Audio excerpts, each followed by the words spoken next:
In this video, I am going to show you the journey that I undertook earlier this year from Miami to London, which turned out to be an interesting experience.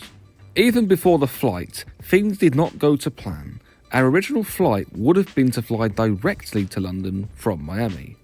However, the flight got postponed at the last minute.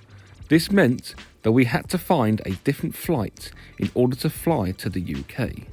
After much deliberation, we found a flight to London that would get us there on the same day, but that did mean that we needed to fly to New York City first, and connect through there to fly to London.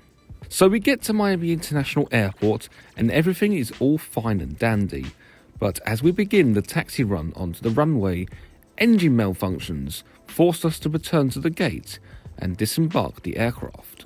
The maintenance issues meant that our flight got delayed by over 2 hours, which resulted in us taking off at 5:30 PM and not 3:15 PM, meaning that we would miss our connecting flight in New York.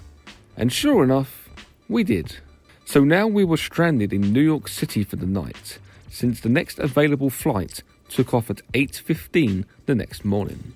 Luckily for us, the airline booked us into a hotel as compensation for our missed flight, and we travelled there via the air train and a shuttle bus. Thankfully for us, the second flight from New York to London fared a lot better than the first flight, and we eventually managed to enter the UK without any serious problems.